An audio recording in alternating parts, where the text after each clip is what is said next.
Alosha, thank you so much for making it out here today. I've really been looking forward to this on the Homegrown Hustle.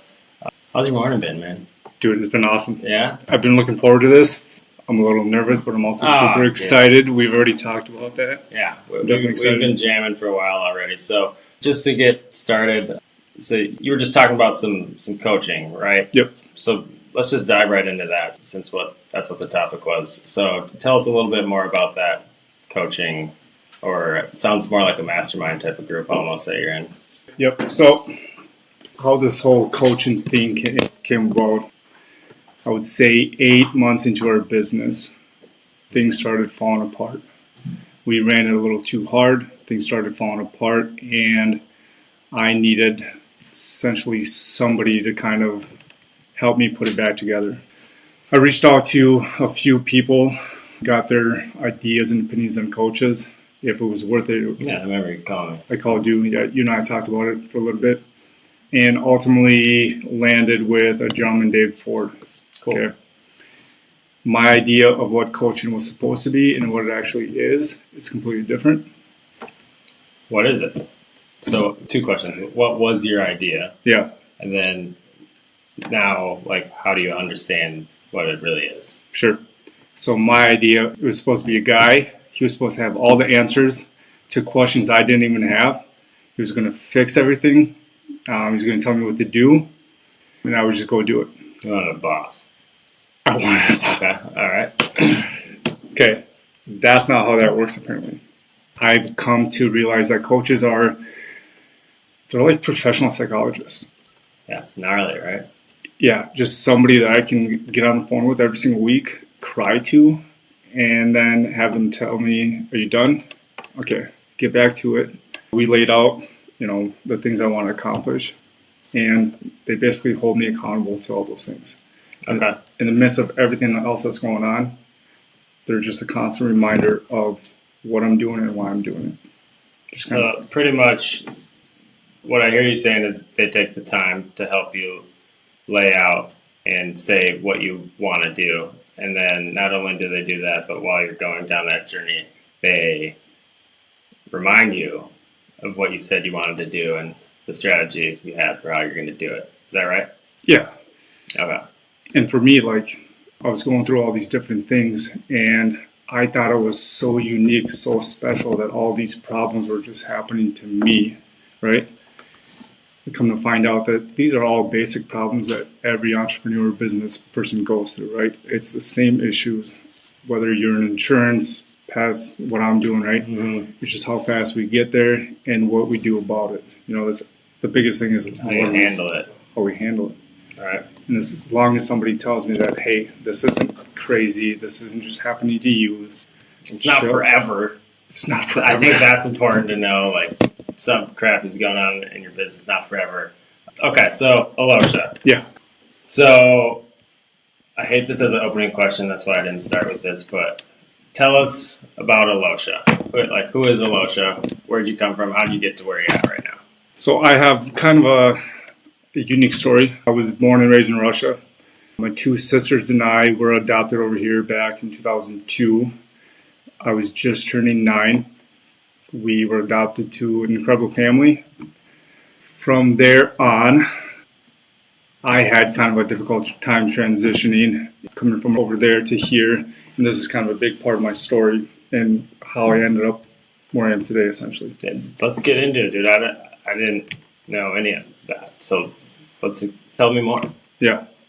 So coming over here, transitioning to the U.S., and I struggled for a large portion of my childhood and my adult life with mental illness, drug abuse, homelessness, things like that. I had kind of what I call a come to Jesus moment when I was 25, so that was about 5 years ago. From there on, it's kind of propelled me to be who I am today. Okay, so I had all these experiences, this incredible journey of getting to where I am today, and all those experiences ultimately made me who I am today to move forward and to build what I'm building now. And that's kind of why I'm doing what I'm doing. That's awesome, dude. So tell us about that come to Jesus moment when you're 25. Yeah, so the come to Jesus moment revolved around a lot of spiritual stuff. So the Jesus moment was almost like a spiritual experience. I got sober through the traditional AA way. Through that, I had a shift in my mind of how I viewed my past, right? Spent a lot of my time living in a victim mindset, and that shifted into a mindset of just like opportunities. You know, you take the odds of somebody like me growing up where I grew up, going to the orphanage and coming over here. I mean, those are incredible odds, right? I feel like I was destined to be over here to do what I'm doing now. So, Dude, there's so much there that I need to explore here. I don't know how we've never talked about this before. I've known you for a while, and obviously you keep some of that close up. I just want to say I appreciate you sharing that. For me personally, that gives me a lot of perspective, dude. You, at a young age where, like, you're supposed to have people protecting you, like in my life I did, at least. Like, I had so much easier than you did. And you're resilient.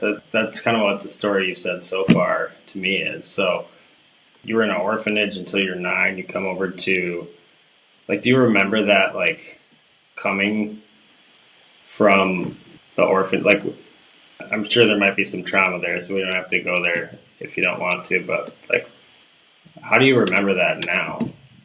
Like, that whole, like, moving sucks. That's like a big move. yeah. There was a lot of confusion, right? Two completely different countries, two different.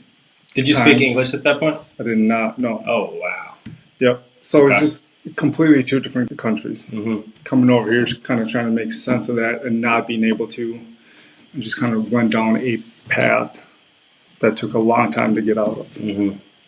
Coming out of that path or coming out of that life, and, you know, it almost seemed like I woke up one day and I just had it all figured out, right? Mm-hmm. Which is really irritating when you think about it. It's like, if it was that easy this entire time, why did I have to have all those experiences? Okay? And so that leads me to go, why did I have to have all those experiences? There's a reason. There has to be a reason for all that, right? So my big long-term vision or mission is to get myself into the position, you know, by the time I'm 40, to dedicate the rest of my life to essentially going back and helping other people. I don't know why things are happening in my life today that I ultimately don't deserve, whether it's the people around me or the company or anything like that, right? I believe there's a reason why things are happening, and that's kind of what's driving me. So it's almost like you've put all that stuff behind you, and it's not even like part of the Alosha Peterson that you are. Yeah, absolutely. So when you came here, it's not like you had like this lifetime movie family, right? You came over and then like you went down, seems like a rough path.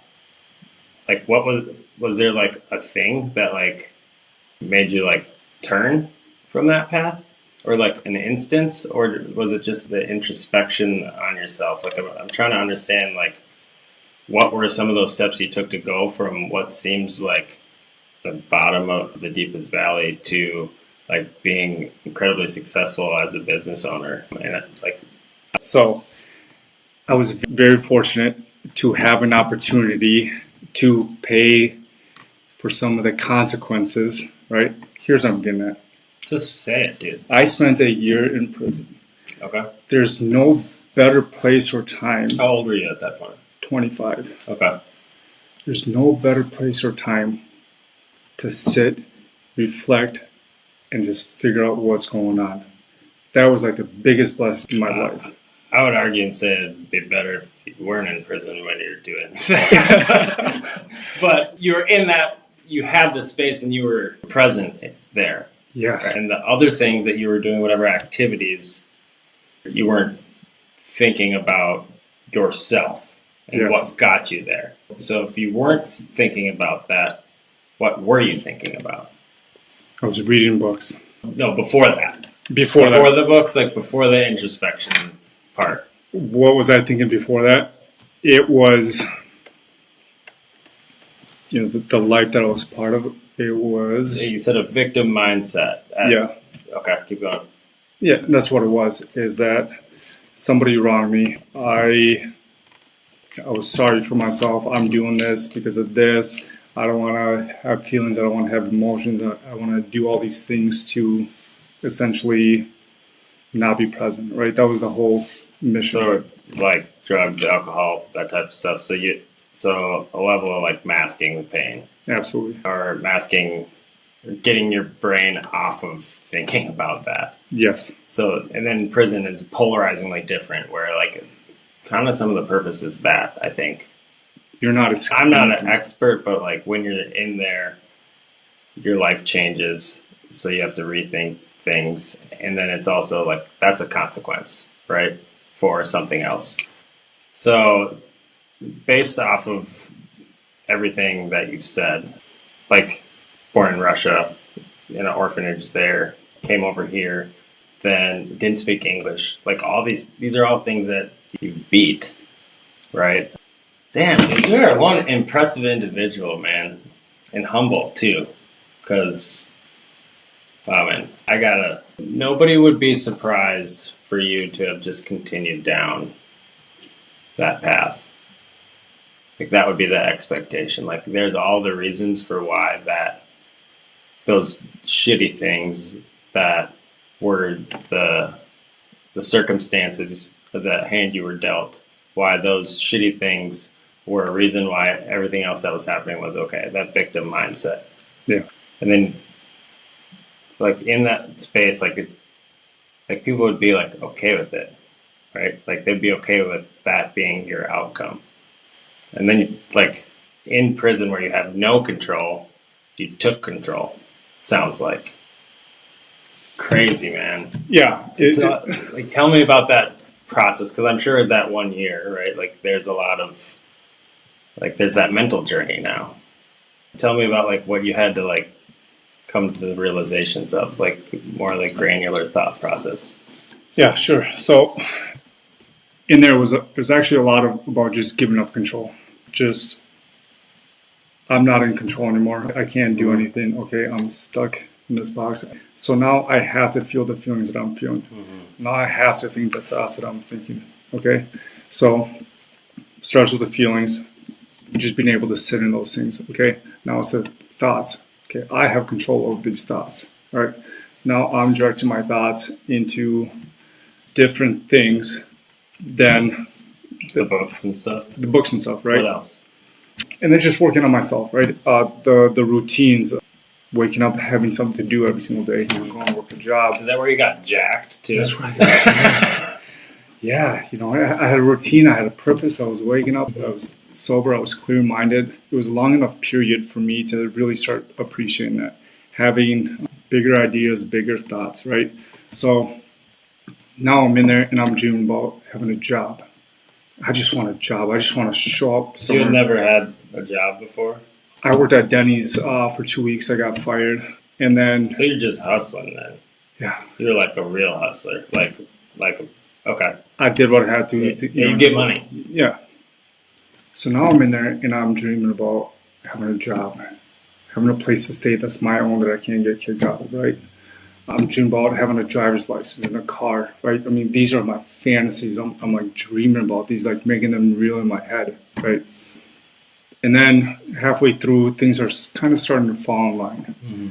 My folks had agreed to let me come back and stay with them after I get out, right? So, okay, so now I have a place to stay. Things are naturally starting to happen. I get a job, right? All these things are just seemed impossible. At one point in time, that was like a fantasy. That was a dream in my head. This is what I want. And all these things are coming true, essentially, right? You make progress. Yeah. I get, I have a place to stay. I get a job.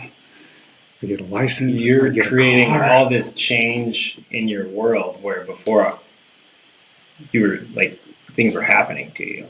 Yes, intentionally, It was amazing. So incredibly powerful. Yeah. Looking back, they're small things, but they're huge to me, things that I essentially never had before. And I learned the power of just like goals and having dreams and visions. So what was that first job? So that first job was the best job I've ever had. It was CDI in Elk River. I applied to a few jobs, got rejected. They hired me, and I came in there and I worked like I owed them every single day. Within 2 years, I was able to move my way up into a production supervisor role. It was a great job, great people, absolutely loved it. Things kind of happened where ultimately led me to start Analyst Poxybilities, but We can get to that in a little bit. So yeah. I want to, if it's all right, to like talk about like that application interview process. Like, did you get interviews other places? Yes.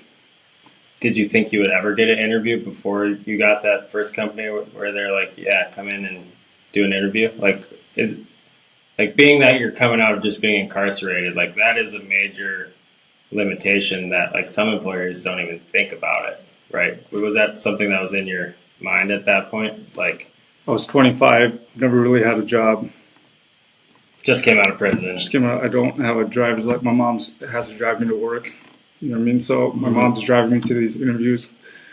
Luckily, I only did, I think I did 3 interviews. It was hard enough, being said no to just because I wanted And you to needed prove another myself. win. Like, Yes. and then you get CDI. Okay. Do you remember that interview process and like when you got like the offer? So I do. And when they hired me, they essentially put me into this like made up role or like made up job. And it was just to see if I'd just show up. They stuck me on a machine and just sat there and I cut metal. Who made the decision to do that? Was it like a guy or was it the company as a whole? I think it was, and I'm actually really good friends with him now, Jacob Bruner. He was the manager at the time. I think he was the one that made the decision. But he saw something and they made some shit up and hired you. Yeah. Wow. Just give him a shot, right? So I stood in one place for 12 hours a day cutting sheet metal. I did that. I showed up every single day. I worked like I owed them something because I did. You know what I mean? And very quickly they saw that. And I quickly moved up through the ranks of the shop. And that was a really cool experience too. I always had something I was working toward. So how long were you working there? 2 years. Okay. So within that, so 12 hours a day cut metal. What did you do after you were just doing that? What was like, because the next win, like in your professional career, is like other than not getting fired after the first couple of days, is like, then you get promoted. It sounds like. Yep. Because you've just committed to yourself and whatever it takes. Like based on how you're talking about it, it's almost like the Phoenix. Like you went down to like the deepest pit and you came up and you just like kept going and nothing was stopping you, and it's still not stopping you. It's kind of incredible, but I feel like incredible. Every single year in my life, like something like exponentially is happening, right? So that first year was just getting that job, getting my license. Next year I was able to move into a place that I was renting with my now wife. That was a difficult experience finding a place to rent for us, and then I became a production supervisor of the shop. That was a big one. We bought a home together. You have a house. That's huge. I was homeless. Now we own a house. Like we physically own a house. I got married to her. Started a business. Like every single year. And you're still making progress and evolving. Like you're like a Pokemon character. You're just like a lot of different evolutions. Yeah. Right? Dude, which Pokemon are you? What's that little Pikachu? You're Pikachu. Does Pikachu evolve? I'm not a Pokemon, so I don't know. All right, so we got really deep right there. Thank you for sharing that and going that deep, because now I think the rest of what we can do brings a lot of context to anything that you're saying. I know that there's people that are in that situation. I mean, I've lost friends to addiction before. I know what that looks like. It's tough, and like it is mental illness. I don't think it's talked about enough. It's becoming more normalized, I would say, but that becoming sober part of things, like sometimes just never happens for people. And then you, like, unlike yourself, you never get to see like what the rest of that story would have looked like. Fucking sucks, man. But like now, look at look at you, man. You should write a book. Coloring book. So you don't give yourself enough credit, man. Any type of, like, my parents sent me to private school, so like the polarizingly different experience right there. Like, I have it very different. Like, if I wrote a book, that part would suck pretty bad. Like, it would not be exciting. So I just think, like, that story and hearing a story about somebody that did that, right? There's other people that are in not the exact same circumstance, but a similar circumstance, and it's the reason why everything else isn't what it should be or what they want it to be. That's the reason, and they let it control them. So by you telling your story and like talking about it like this, there's people's lives that could be changed from that. Like, if this gets out there and people hear it, right? It's because it's about that perspective. But until they, like for me and for other people, until they see that there's another human being that exists out there and they're going through a shitty circumstance and now they're not, and there's the next step for them, and there's a different outcome, it's hard to even understand that exists. So this is freaking awesome so far. So now let's get into the business side of things, right? So you take all that shit you've won as a young person, 25 years old. Pre-25 Alosha is different. You were in School of Hard Knocks at that point. Now, how old are you? 30. Oh, dang, you're a baby still. Jacked, though. It's crazy people say I'm a baby when I'm 30. So that's 5 years. So now, how far into your business now? A year and a half, 18 months. A year and a half. Okay. So you started that when you're 28 and a half. Because you've evolved so much at a really fast rate, like, was there a thing, or was it just the next evolution of your Pikachu character that prompted endless Poxybilities? By the way, Alosha owns a kick-ass garage floor ceiling company. Tell them about it, Alosha. Let's get into that first. Tell them about your business and what you do for your customer. Yeah. So we're a concrete coating company, right? It's kind of broad, but 90% of our work is residential garage floor coatings, right? Like your typical epoxy floor coating. Mm-hmm. We do dip into some of the more creative stuff like metallic epoxies, polishing. Mm-hmm. Those are some more of the specialized stuff, but mainly garage floor coatings. Garage floor coatings. Yep. And you're building your team out. You do great work. Also some kick-ass social media stuff too. Thanks. We can get into that a little bit later, but the actual product or service that you sell to your customer outside of all the other cool shit you do is badass looking garage floor. That's right. Yeah. And we'll edit some of that out. We'll bleep it or something. But I love the work you do. I've had garages without coating on it and with the coating on it, and it's night and day difference. Yes, right? I hear that a lot. And you haven't done my garage yet, but I'm sure that I'll be able to see the night and day difference between the other company that I had do it and yours. So can't wait for that. I'm super excited. But the transition into business ownership, yep. Right? So you were cutting metal for 12 hours a day, which sounds like a major bummer. And so what were you thinking about where you're like, yeah, I'm going to start this business thing. I'm going to do that. So that actually, I would say it's the idea kind of started when I was 12, not necessarily the endless Poxybilities, but the idea was planted that I want more than the traditional 40 hours a week job, retire, Social Security. I came across Rich Dad Poor Dad. When you were 12? When I was 12. So we would go up to Warren, Minnesota during the summer to visit our godmother, right? And they're farmers up there. It's a small town. There's nothing to do. If we weren't playing outside, we were just inside. And I found a Rich Dad, Poor Dad book. And I remember reading it, and it changed the way I thought. Was it like on the ground, or like were you looking for books? Like where? Like no. Were you an avid reader at this time? I did. I liked reading a lot. So because you were learning English and all that. Yeah. So, okay. So Eldon, my godfather, he had this office, and it was super messy, and there was only one computer. So we'd all take turns playing games. Snake. stuff. Yeah. So when somebody else was playing Snake, I'd be just, I was 12 years old, and just digging through all Twitchy this. kid, you're just touching stuff. Yeah, and I found the book, and he also had cassettes. I remember he had that big old book cassettes, and yeah, I borrowed the cassettes, I borrowed the book, and I listened to it, and it changed the way. I remember changing the way I thought. I remember I looked at my father differently. My dad just retired. He was an engineer. He worked for Excel Energy for 40 years. Successful. He's going to retire, have a great life. But I remember who you call your father, but that was really an adopted. Yeah, my dad. And that's when I'm referring to him and Greg, Well, my adopted. you just don't even think about it, but in reality, that Yeah. Okay. And then I would also see, my friends' dads that were, entrepreneurs and stuff. So I was able to see the differences in my real life. Mm-hmm. Okay, so that the idea kind of got planted there.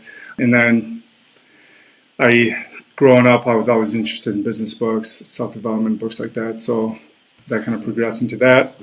And then while all that other stuff was going on, you were interested in that? Yeah. So were you trying to gain control? Or that's interesting. It was always a battle of I had the right intentions, I wanted the right things. I just couldn't figure it out. I always had fucking trauma, dude. That's what it was. Yeah. It's tough, dude. Especially when you don't have a fully developed brain, which no child does. So, I hope you're not hard on yourself for any of that stuff, dude. No, it seems like you've completely turned the page, or maybe just thrown the fucking book out the window, but I'm grateful for everything that happened. I wouldn't be where I am today because of that. You're amazing. Yeah.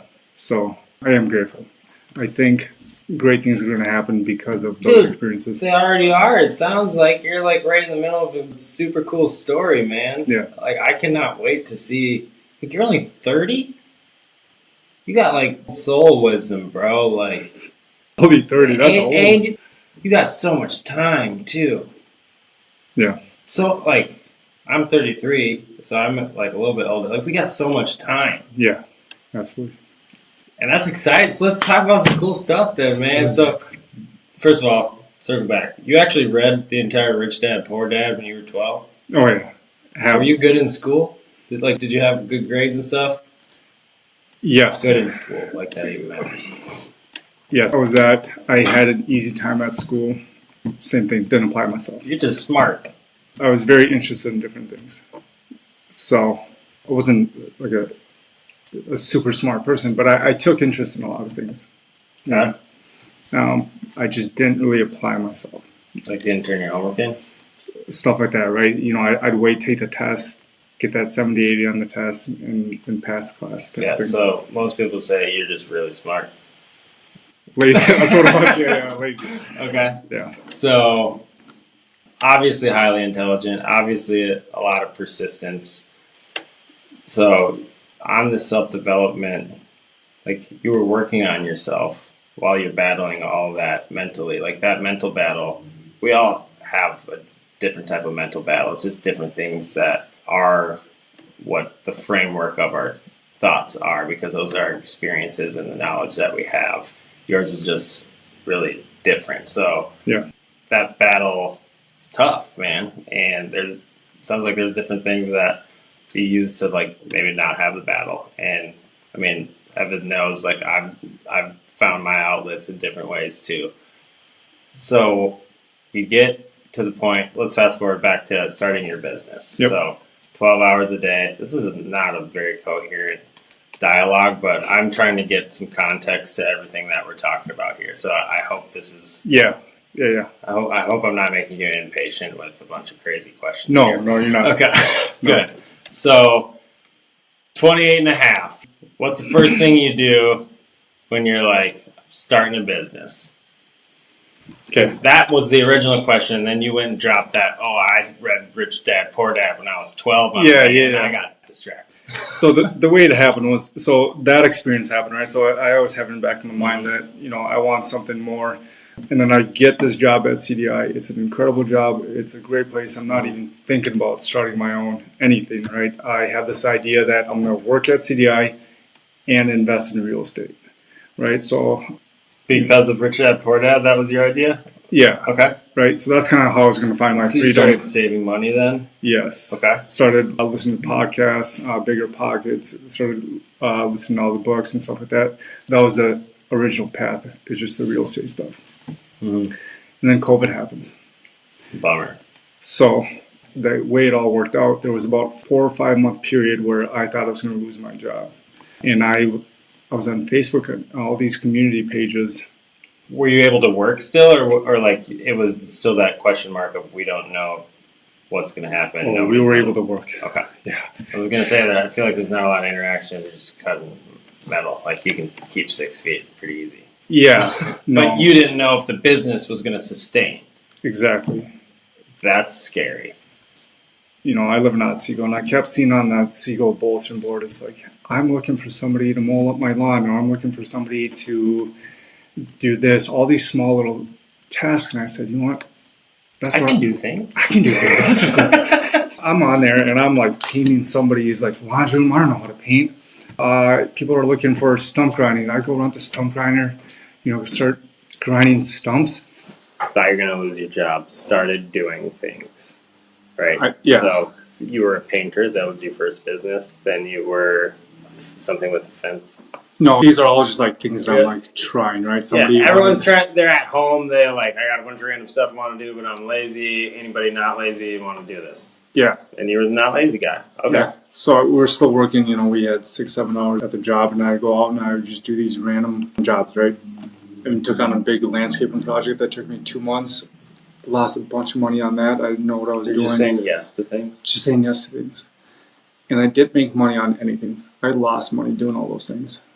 Really? But the idea of... How much money? Wasn't that much. I mean... You broke even. Probably. Right? You learned. But the idea of, okay, I found these jobs on my own. These were my jobs. New perspective. New perspective. Okay. I went on Facebook. I found these people. So COVID, the hardship that... Sorry to keep cutting you off, but I just want to clarify. So the hardship that COVID created for that business forced you into a new level of thinking within your own life for survival purposes. That forced you into doing something different. That put you in a learning opportunity, right? You're running a business, like a side hustle, a couple side hustles, and then now that reality exists in your world where it didn't exist before. Yes. It was Okay. exhilarating. So going out there, finding these people, just figuring stuff out. So when did you realize, like, yo, I'm not making money. I got to do something different than what I'm doing. Like, was it just over time? Like, were you not making money for a while and you just like working hard because you're super buff, or like what? No, so these were just kind of side gigs. And what ended up happening was, because of COVID, the company that I was working at, their business doubled. And they lost half the workforce, half their employees. So it was a year worth of just working 60-hour weeks. So they overworked you. And that kind of what brought me to leaving, right? So I Like you were loyal to a point, and then you're like, okay, I'm a slave. I got burnt out. Okay, I won't put those words in your mouth. Yeah. I just got burnt out. And that's kind of what led me to leaving, essentially. Okay. And the whole reason why Endless Poxybilities started was, so this is January of 2022. Mm-hmm. I'm looking at other jobs. I'm looking at going to school, trying to figure out what I want to do, right? I don't want to leave this job, this company, because I love it. It's a great company. Changed your life. It was a thing you never thought you'd have. Yeah, so the next thing had to be bigger, right? So I'm not just jumping into any job. I really want the next thing to be bigger. So I'm sitting there on Facebook. It's like the first week of January. I'm scrolling through Facebook. And I have a guy that I used to know from back in the day. He lives down in Texas. His name is Cody Perko. I hadn't seen him or talked to him, but his epoxy company comes up on my newsfeed. And so I open it up and I start looking at all of this stuff, all of the work that he's been doing. And it was an experience I've never had before. Just pure obsession. I couldn't get this out of my head. Why? I don't know. Who's this Cody guy to you? Just a friend from way back in the day. So somebody that came from a rough time, was his time? Like you knew him from whatever, and he's doing shit. He's doing shit. Yeah. New perspective. Yeah. Okay. So he's down in Texas. He's running this company. Up until this point, I've never seen like a garage door Cody. I've never been in somebody's house and actually seen. You just became obsessed with the idea. Not with Cody, not a jealousy obsessed, just that idea. That I could do this. I don't know what it was, but I just became obsessed with the idea. And then the name. So the name happened later. That Okay, was my so wife's keep going, but it makes sense in my head now. And then it was like 2 or 3 days later, I put in my notice to leave. And I asked them and said, so this is January. I said, hey, you know what? I got to leave. This is the reason I'm leaving. Would you keep me on for half the day? And I'll spend the rest of the day setting up this company. And they let me do that. So I'd come in, work for 4 or 5 hours, and I'd leave and try to figure out how to start a company.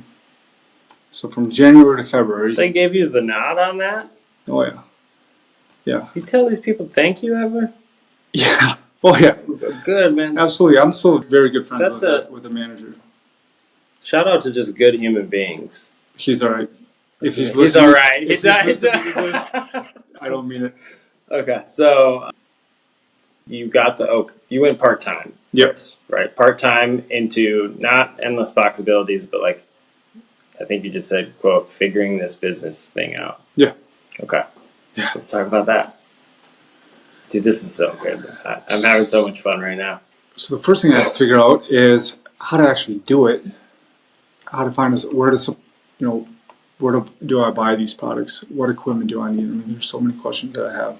So I fly down to Texas and I spend a week with him, kind of shadowing him. Okay, so now I have an idea of what I need to do this. I come back, I need a loan.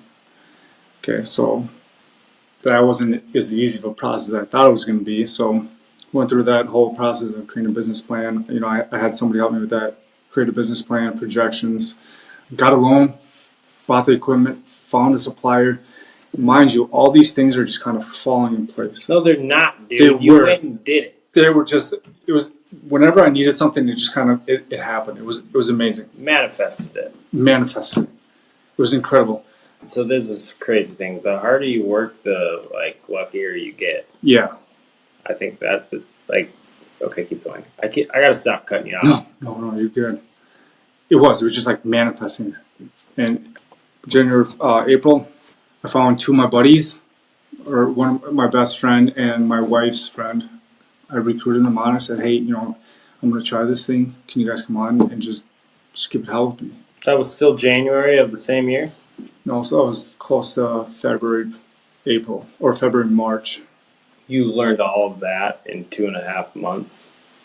Like you said, COVID, all this stuff, you became obsessed with the Cody thing. That was January of 2020? 2022. 2022. Mm-hmm. Okay, that makes sense. So this was like last year. Last year. Okay. So you found this thing that you didn't even really know existed, learned the operational side of it, how to do the work that you were going to then sell, right? You went from painting somebody's wall, which I can do that, to now you have to do this to somebody's garage floor. Like, you are a problem solver based off of that. Like, that's not even a puzzle I would try to solve, bro. And you just were like, this is the thing. And now you're just absolutely crushing it. You continue to amaze me. We need to talk for a really long time on this because I think we're gonna change the world here. That's right. Okay, so in 2.5 months, you stood up, financed, started marketing, started selling. Did you, in that time, create a LLC or S corp or whatever as well? An LLC, yeah. In 75 days.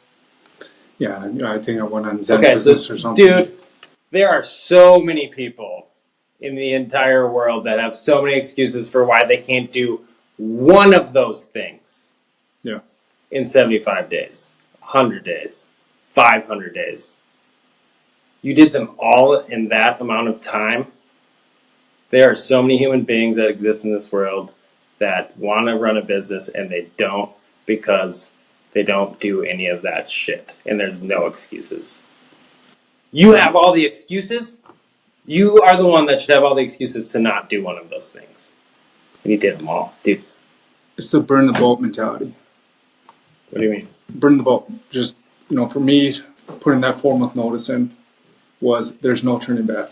Sink or swim. I'm a swimmer. Sink or swim. If I held on to the idea that, I can fall back on this, I can fall back on this, I wouldn't have put as much energy or attention into this, right? So this was it. I had to make this happen.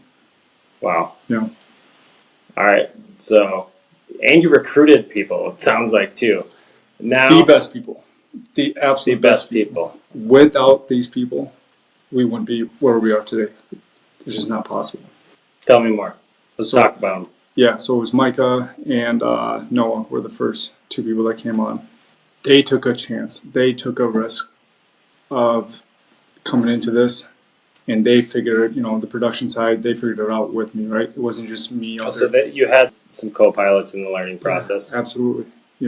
That's powerful to be able to learn with other people so you're not stuck in your own brain, especially with something like that.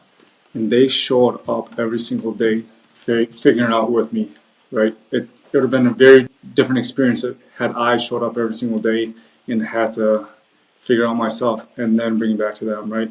It was all of us figuring it out together. That was a really cool experience, starting out with them 3.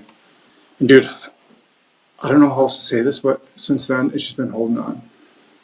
Because you're crushing. It's been holding on.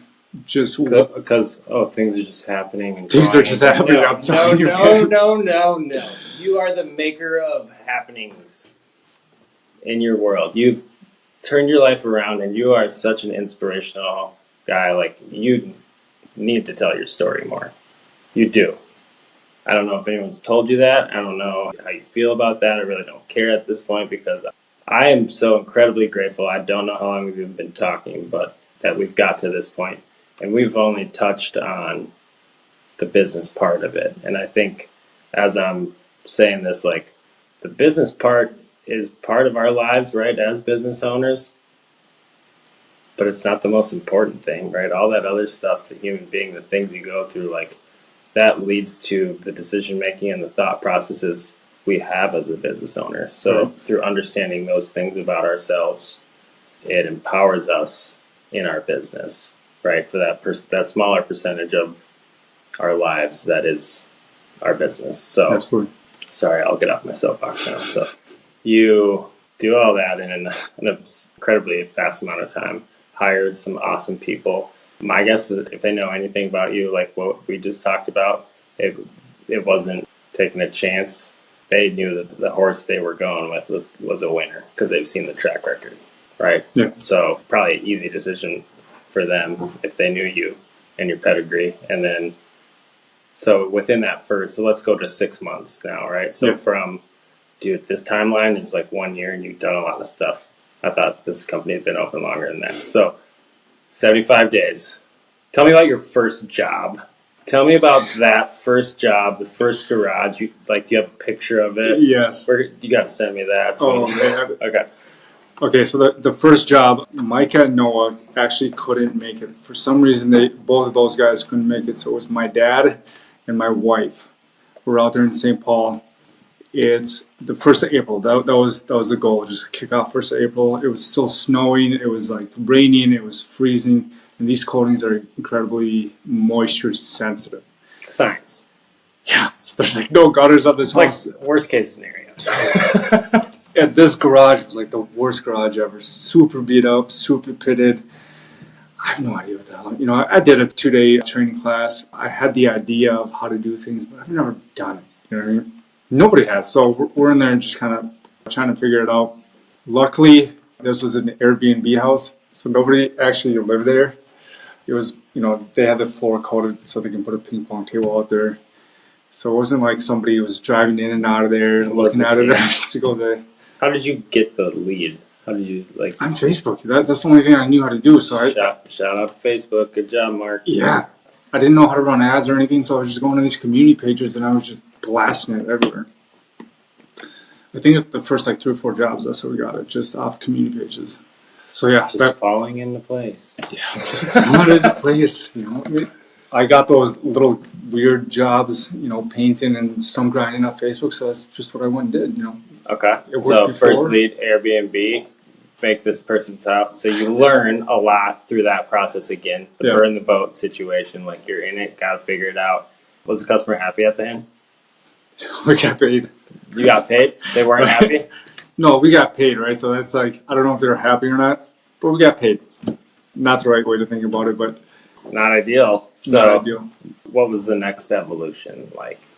The next evolution was, Another Facebook lead, sell another job. yeah, Did that one suck too?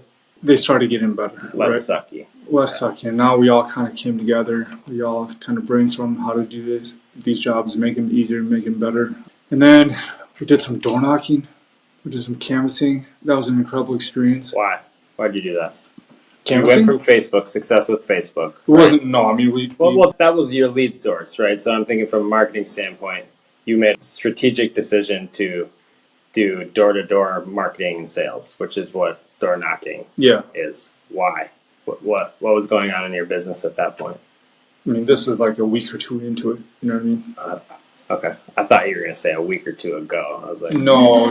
A week or 2 into it. And we're not even running ads or anything. We're just posting on community pages. Right? and getting leads. And getting leads. Again, no excuses for people out there. Go ahead. Yeah. And then we started door knocking. And that was a really cool experience. We got some jobs door knocking.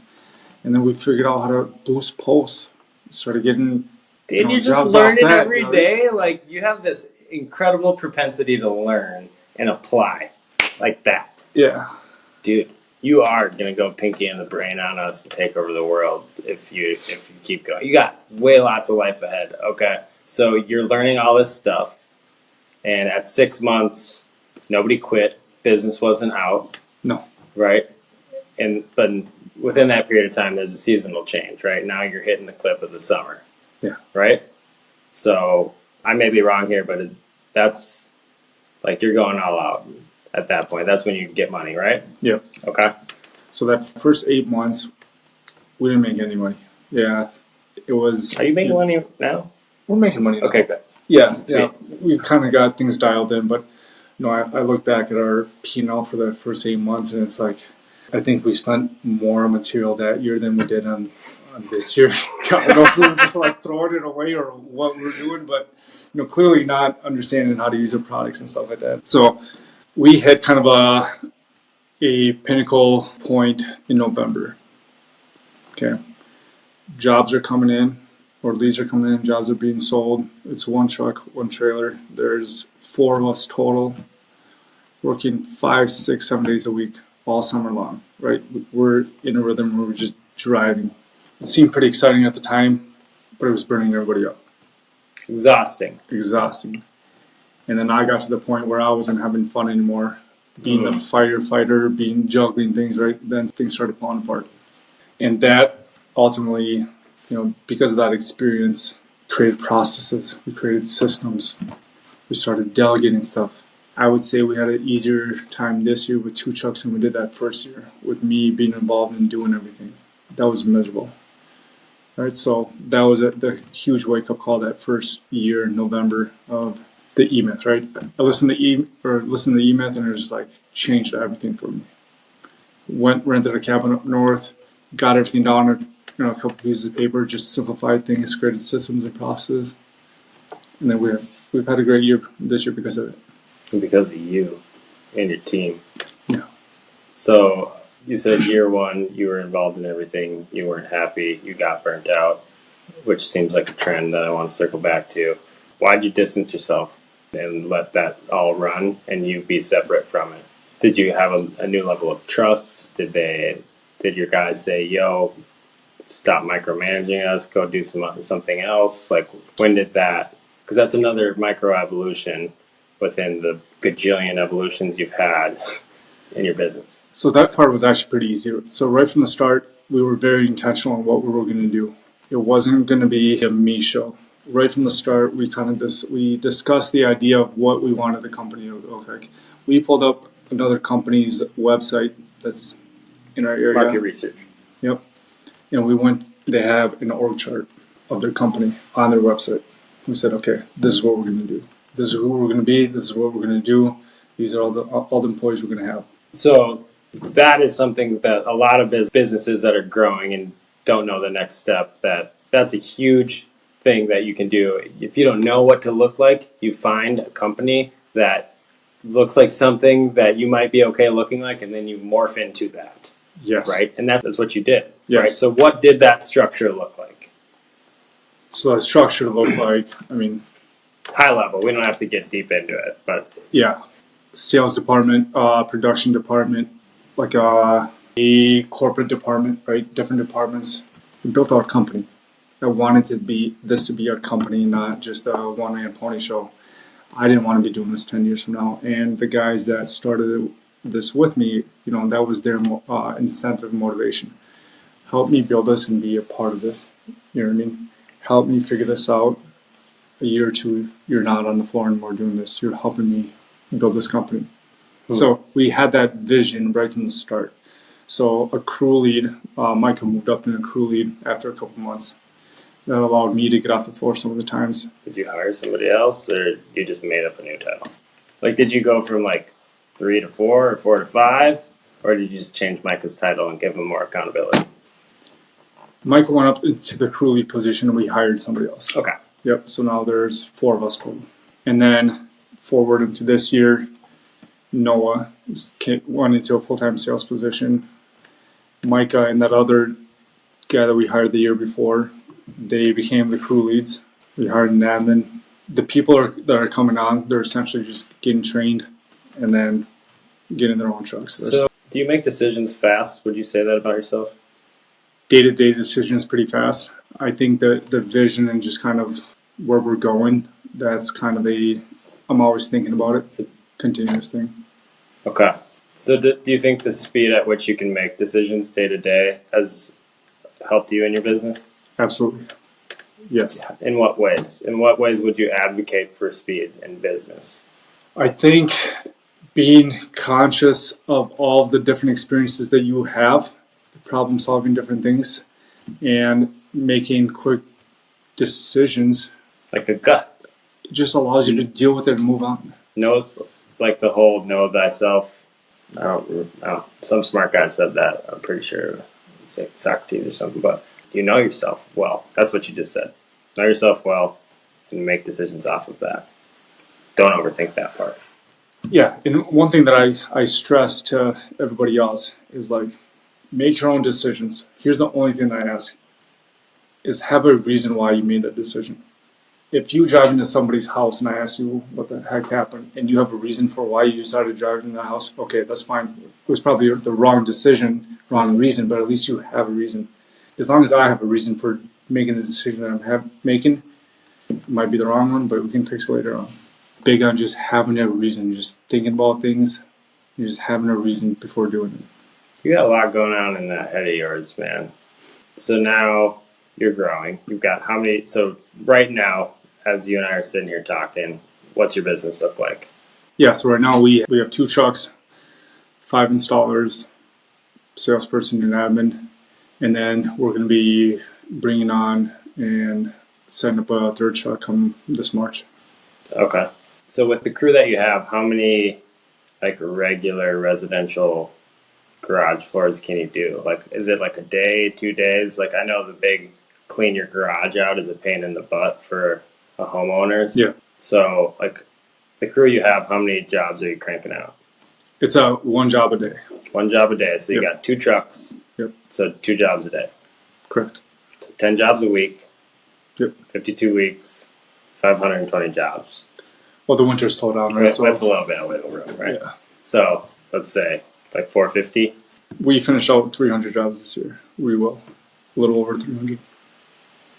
So let's get those numbers up, man. For real, dude. For real. All right. So when you add the truck, how do you how are we going to maximize the output of your business now? How does that change? Obviously, there's another endless Poxybilities rig out there. Yeah. How does that be a net positive for the business? How are you thinking about this? How how do you know through you making that decision you're going to have a net positive versus just optimizing what you have? Because that's a lot of more work and money and all that to invest into that. Yep. Right. So investing into all that versus just getting better with what you have. Like, what's that Sure. thought process for you? So last year, the guys worked Monday through Friday, and then I did all the weekend jobs, all the overbookings. I worked the weekend jobs, right? Promised somebody could have the weekend, so I did. Okay. We were overbooked all summer. All summer long, we were overbooked. So that tells me we were understaffed. That's kind of my... Or your prices are too low. Prices are too low. That could be one. Sorry, there's lots of levers here. Keep going. Yeah. So And that's one of them. you thought it was you're understaffed because you're good at sales and your sales is outpacing the service, which is a good place to be for a business, right? You're not struggling to know where the next job is because it's already booked a couple weeks out. Yeah. Right? Yeah. That's ideally where every business should be at the very minimum if you don't have recurring business. So you're not okay with being booked out that far. Are you seeing the loss that you have in potential revenue? Is that, or what? No. What is it? If somebody needed something done, and You gonna make it happen. we made it happen. There wasn't a single job we said no to because of a time restraint. Figured it out, moved stuff around, we made it happen, right? But it'd be Okay. nice to get to a point where, we have 3 trucks, we're optimizing those 3 trucks. They're only working 4 days a week. What do you mean working 4 days a week? There's some long days, Are they gonna do 2 on one of those days? No, these are... Sorry, we can have this conversation. Yeah, these are some Anyway. long days. They're 10, 12-hour days. It's not like pouring Yeah. concrete or doing asphalt, Mhm. but it still gets, it gets difficult. Okay. So getting that truck, like getting that second truck is a big step for a lot of people, but right now you're going through the third truck. Do you already have it? Are you working on it? Waiting for the taxes to end, or We have it all. We're just waiting until March to start training. who needs a job? Alosha's you're hiring right now, We right? need 1 salesperson and 1 installer. Yep. So you're hiring for 2 roles. Yep. Okay. So you are definitely not slowing down. Doesn't sound like. No. With the purchasing of the products you have, do you have like this excess amount of product that now when you sell additional jobs, they become slowly more profitable because of the initial upfront cost on the materials? Or is it, Yeah, a little bit. So the only thing that would fall into what you're talking about is our flakes, right? So the pretty stuff The you pretty sprinkle on stuff, it? right. What? Is that so it doesn't look dirty? well, What is the purpose of that? the purpose of that, so it does serve an actual purpose. It gives body to the floor itself, right? Something to Otherwise, grab onto. otherwise you would just be paint on the ground. You wouldn't have that texture. Mhm. That's another big part of these coatings is you have a texture to your floor. So you're not slipping around. It's not an ice rink. It's textured, but you can still use a squeegee to get the water out in the winter, which is like Pretty slick. major bonus. And then you don't have like that one spot where the water's just like sitting there. Yeah. So, like Or you do. that spot in your garage sucks. And if you can squeegee it out, that's a win. Okay, so now you're growing your business. So a few years ago, you saw Cody's post in January. So in January of 2024, after hearing everything you've told me so far, I'm probably going to not even be able to put in my mind where you're actually going to be in January of next year, right? So, or 25. 25. Right, Big plans for 24 next is in year. like a couple weeks. So Yeah. 24, that's awesome. Let's look 1 year in the future now. 25. So from when you saw Cody's Facebook post, again, good job with the Facebook thing, Mark Zuckerberg, to 2025, January. How many years will that be altogether? 2.5, 3. Okay. And at that point, we're going to have you on here again. What are we going to be talking about at that point? Okay, so at that point, we're going to be talking about a training center that we just built out. We're going to build out this really cool training center, right? Let's talk about it, dude. Yeah, it's not my idea. I'm not a cares? pioneer of this, but the HVAC guys do it. Garage door people do it. They create training centers. Tell me more. We have it in the pest control space with like the massive companies for real technical training where they'll put bed bugs and roaches in there. So it makes sense, but like, why is that the need? It's going to be a warehouse, and in this warehouse, there's going to be 2 garages built out. They're going to look like real life garages that you're going to see on, their typical customer's house. And we're going to be able to train 10 people at a time. We're going to be able to get 10 people in there, train them for a month straight, and have them go out, hit the road, and actually install jobs. That's going to solve. So you can scale the personnel side of it. Mm-hmm. So, I mean, you just came from Chicago. Like, I saw it on Facebook a couple days ago. Yeah. Is that something that you picked up from a larger company in your... Not him in particular. I ran the idea by him. He's got something else that he's doing. So is that a bottleneck for... It sounds like for service businesses in general that are trying to scale, they're trying to solve the educational bottleneck around, and maybe I should do this. Yes, and Thanks for the idea, dude. we have a finished product that people expect to be flawless, and they should for what they're paying for this. Yeah, my stuff's invisible. I got way easier. Yeah. So if we can control some of that training in-house and it's not done out in the field, and the guys are working 14 hours a day trying to train somebody in and get this project done, that would be ideal. So that's the big goal for next year, is to create a training center. So over the course of the next 13 months, that's what you're going to be doing? Creating a training center. You need some space in Northeast Minneapolis? We got to develop a sales, we got to re-engineer and develop our sales process. We're going to be spending a lot of time on that. Okay. And staying alive. Okay. I'm not worried about that one with you. You seem to be a swimmer. So you said training. I asked you why. Makes sense. Bottleneck to growth for the employment, because your revenue is literally a function of the number of vehicles and human beings that you have on the road. Yes. Like a lot of service businesses. So go to sales. Why? Like, I'm going to ask the same question. Why is the focus on that something you need to do? What triggered that as a goal in your head? Because a lot of people will go really deep and granular with goals. These are 3 things that, you better be alive in a year. Otherwise, this will be sad and we'll have to take it off of the podcast. But, why sales? Why? What's the thought process? So I naturally revert back to production, right? Because that's kind of where I come from, production. You're a doer. I'm a doer. So a lot of my focus for the last year and a half has just been production.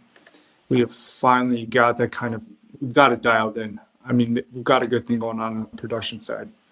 The sales, we never really put a whole lot of focus into it. We have a system, we have, steps to follow, but we haven't put... It's due to get some attention in your business. Absolutely. So rather than being an afterthought because you're so busy with doing the work now, it's the higher tickets because we're charging for what we're worth now, right? Wasn't that first year where we're... How much has your price increased over since you started your business?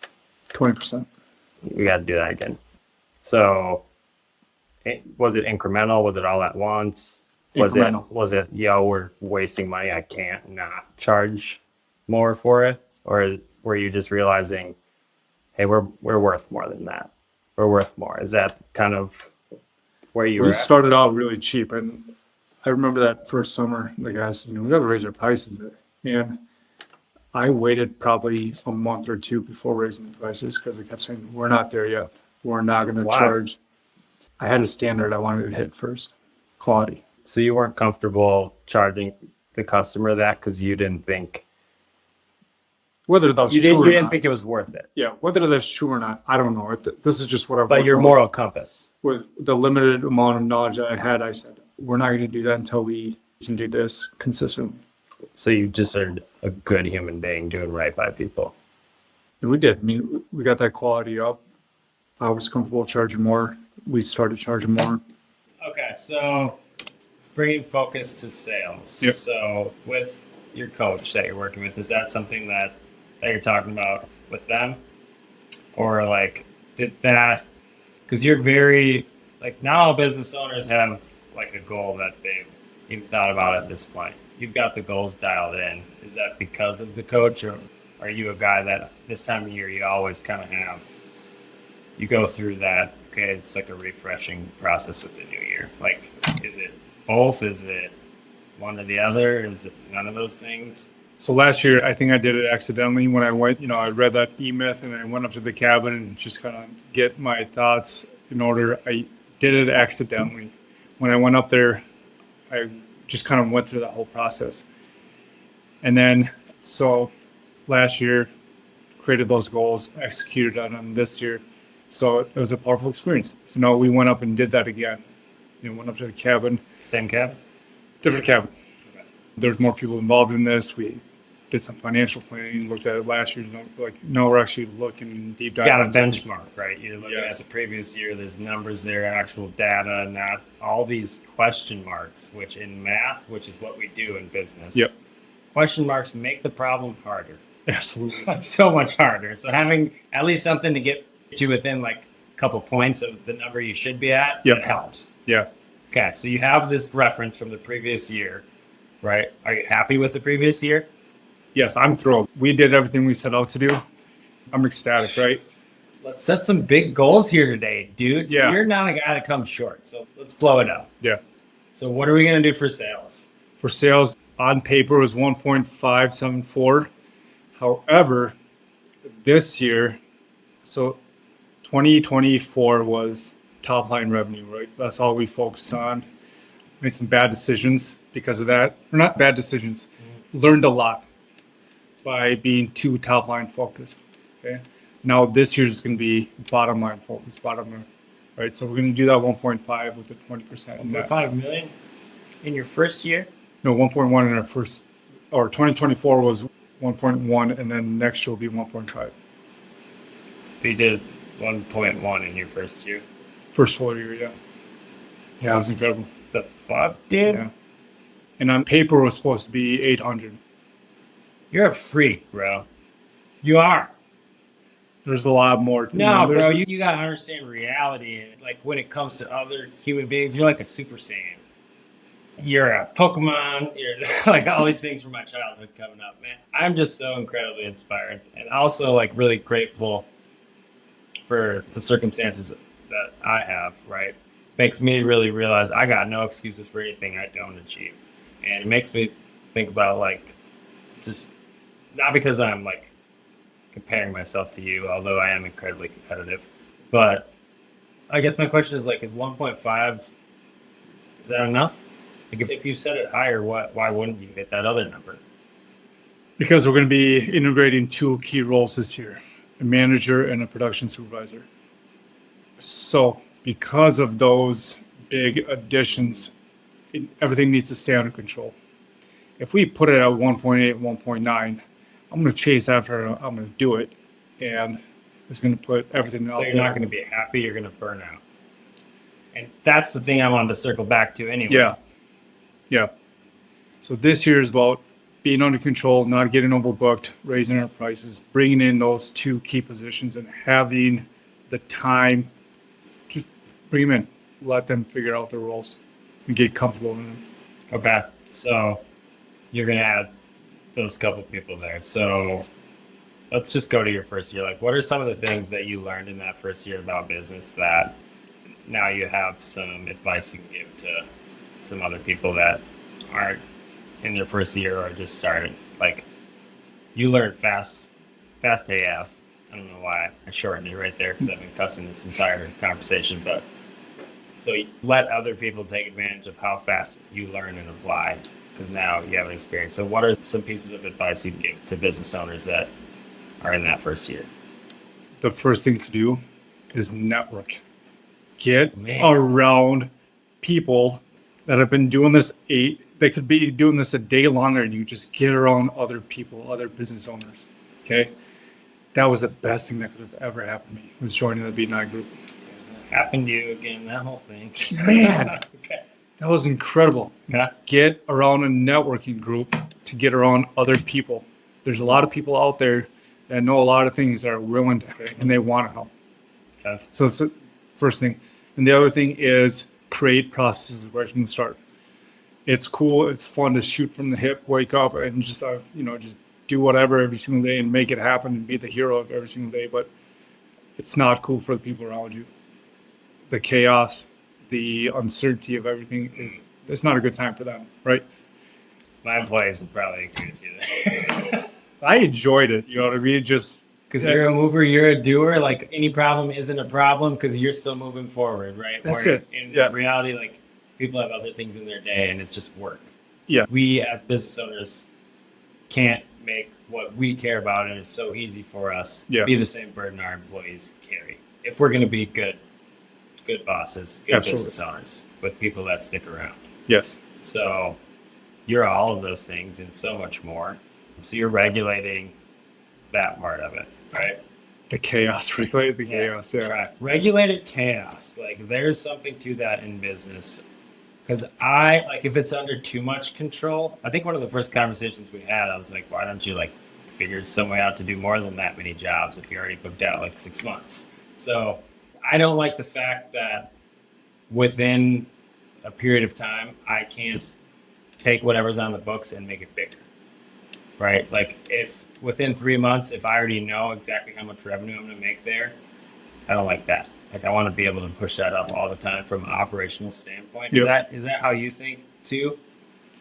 I haven't got that far. Because you're saying that control for operational standpoints, like kind of scares me. Like the chaos to me means we're moving the needle, but maybe within the chaos there's lost output. Absolutely. Yes. As far as control goes, the chaos is going to happen regardless, but not the type of chaos that I was creating. Okay, tell me more. Not having the right material, not saying yes to a job that nobody knows how to do, and then showing up and just like figuring it out. Like that's not a good time, right? And then because of that, we fall behind. Then we're working Saturday, then we're working Sunday. That's not the chaos people like, right? Mm-hmm. If I spend an entire day running around trying to collect all the materials that we didn't have for a job that was in the books for 2 months, like that's not good chaos. That's procrastination. That's just unorganization. Yeah, not having systems in place to Or- deal with those things. Or being overwhelmed with too much going on in your business. Yeah, And not like having to get a punch in the face of you don't get to do the job you have tomorrow because you don't have the things you need. And Yeah. that's what you get for not taking the time to think about it earlier. It's a hard wake up call, dude. I remember on our wildlife side, sometimes with logistics, we're still there to this day where it just doesn't come in. So like that was hard where we couldn't close out a job that we were kind of counting on because we just could have had it, just didn't order it because it's Yeah. tough. and I'm never gonna try to like tame myself, or I will find an outlet for my craziness, right? But the main focus is going to be to kind of get what we have under management. I don't want to manage. I'm not a manager. Okay. If we can get what we have under management and supervision, that will allow me to go start another location, grow, do all these other things that I enjoy doing. So the big focus this year is just get everything under management and under somebody else's day-to-day control. Who's? My wife, What's her name? Taylor. So she's going to be joining us in July. She'll be coming on in July. We're going to spend 6 months essentially just handing everything over to her. So she's going to take over, we'll just call it the original location. So that's going to be the big focus. Okay. So what are you going to do? You don't even know yet. You just know it's going to be not what you're doing right now. If we can get this training center and if we can produce these installers, then it's just rinse and repeat, rinse and repeat. All the things that we've learned in the last 3 years can be done in 6 months. We talked about it earlier, just simplify things. It's not rocket science. It seems that way right now. But if we can sit down, just write it down on a piece of paper, create a procedure for this, we can double, right, in 6 months. It doesn't have to take another 4 or 5 years. As long as we can just get this under management, I can go do that. That's the goal. But you can't go do that like probably typically would do. I'm going to go do this while you're still doing this other thing. Yeah. Right. So you've made the decision that it's not okay for the other people that are committed to endless Poxybilities. And now I'm not going to say slowing down because I don't think that's what it is, but you're not making that move, not because you can't, but because you're choosing to make a different move because you know it's going to drive towards the number or the result that you want. So Yeah. you're a big picture guy, fast thinker, deep thinker also. But like through all that, like I found you have this incredible self-awareness, but you're also still exploring and finding yourself out and what your true boundary or capability is. Oh yeah. How freaking cool is that? Yeah. Do you go through that thought process regularly? Like question yourself on like, is that the farthest I could go? Like, or is that like my max type of thing? Or is it just how you're wired? No, and like Jeff here, you know, I went down and spent the day with him. Mhm. I needed to do that just to know what's possible. What he's done, I mean, he's taken it to a complete different level. I mean, there's nobody else in the U.S. is doing what he's doing on the coding side. I needed to go be around him to know that it's possible. The whole 4-minute mile. You know, I need to know that it's possible, and as long as I know it's possible, I'm gonna shoot for it. It exists. It exists. I can like if there's an Easter bunny, like if you knew for sure the Easter bunny existed, you'd be coming back with the Easter bunny in your pocket. Probably. Absolutely. Yeah. All right. So, man, this has been a while. Okay, so we can keep going. I have a clear understanding of where you're at in your business. What are some things that, or some of the steps that you're gonna kind of implement? So, do you have the playbook to do these things, or is this still like I'm about to learn this stuff over the course of the next 12 months? Like the sales and like you got the framework of new, like I need to do these things because these are the bottlenecks in my business to scalability. But do you know the next things there, or are you still figuring some of that out? I know that I don't have the answers, and I need to go find somebody who has the answers. That's the next step. Is now I'm at a point where there's a lot of people out there that have the answers, and I need to go find them. But you're humble enough to know that it doesn't have to be you with the answer. And it's not going to be Because you're searching, you're looking. And I think we all are, really, especially when we're in business. If we're growing, which we should be, like, we don't always know what it should look like next. Yep. But the confidence you have, the unshakable confidence, like, that's all you need. And you need, the other thing I would say you have is, like, that persistence, the stick-to-itiveness. Like, I've said that on a few shows that we've had where, like, persistence, you win, and you win. And you get knocked down and you win again. And this has been amazing, dude. So for anybody that's out there that wants to get in contact with you, your business, learn a little bit more about you, or like, I would say freaking publish a book for you based on your story, how do they get in contact with you? Yes. You can find me on Facebook. So my name's Alosha Peterson. Probably the only Alosha Peterson around there, so I'm going to be too hard. Alosha Pederson, Pederson. I think that's probably the only thing I'm really on. And we'll add your business stuff and all that to the posting that we have. One last question. As I've learned your story, it is clear that you are a hustler, like through and through in everything that you do. That was a rhyme. So in business, what does the word hustle mean to you? The word hustle means to me is, I like the analogy of being backed into a corner, and I think that's when people find out what they're made of. And hustling is just being in a constant corner and figuring out how to get out of it. Creating the corner, though. Creating the corner and getting out of it, right? I mean, Love that. Solving problems. People Awesome, make man. money solving problems. Okay. Well, again, thank you so much for joining us on the Homegrown Hustle podcast. Alosha, man, we got to talk some more about this stuff because I think you bring so much gas for anyone that's listening to this. It's straight fire, bro. So if you got any value out of this, feel free to, or please go to our podcast, subscribe there, follow us on all the social media platforms at the Homegrown Hustle podcast, Facebook, LinkedIn, Instagram, TikTok, all those things. Find us on your favorite one. We got some Twitch coming down the pipeline also, so check in with us there. At the end of the day, if there's somebody that you think our group could get value to or value from, send us a DM, try to get us connected. We're just trying to bring as much value to the local business community, but the business community overall through the Homegrown Hustle. Again, Alosha, thank you so much for joining us. Thank you, man. Appreciate it, man.